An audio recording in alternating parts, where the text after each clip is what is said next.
à l'époque romaine. Il y aura 5 questions. Donc notre premier sujet, c'est Bacchus. Bacchus, donc qui était Bacchus? Bacchus, donc qui était un demi-dieu, car ses parents étaient Jupiter et Sémélé.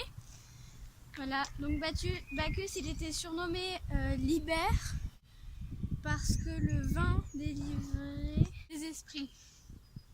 Donc on voit qu'il a du raisin, de la vigne un peu autour de lui. Voilà. Donc il est souvent dénudé.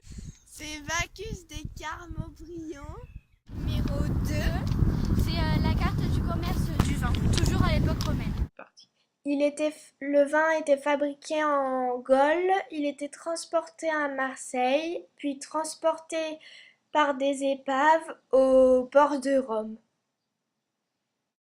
Le grand 3 avec 3 questions. La première question, c'est comment le vin a été conservé. Alors le vin était conservé dans des amphores. C'est une porterie en forme de vase avec des anses. Des anses et parfois des peintures.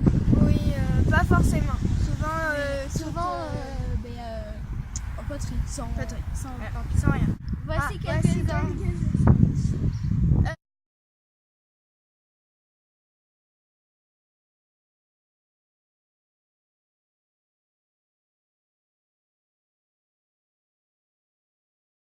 Deuxième question. Dans quel matériau?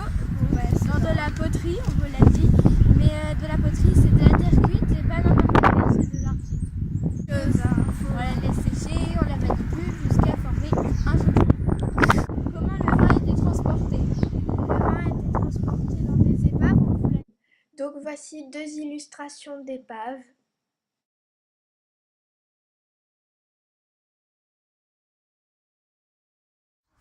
Les femmes n'avaient pas le droit du vin. Cette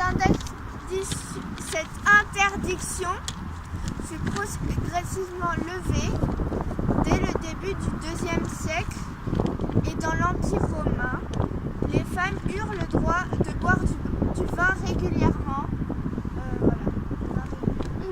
Les Romains buvaient environ 130 litres par personne et par an, d'après les estimations récentes.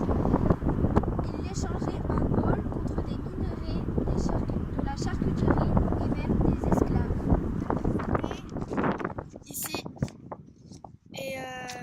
Les esclaves, donc ils allaient en Gaule.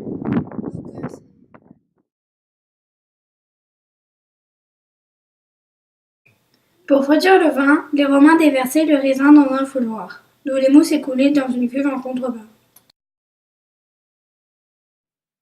Ensuite, on plaçait les grappes sous le pressoir et on les ceinturait d'une grosse corde.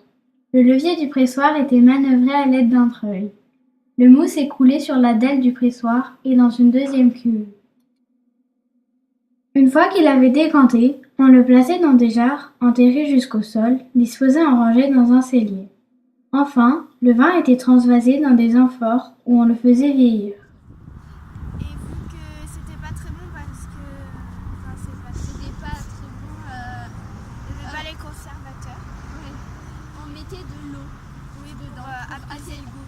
Pour atténuer le goût. Et voilà. Bien sûr, merci de votre attention, monsieur l'oreille.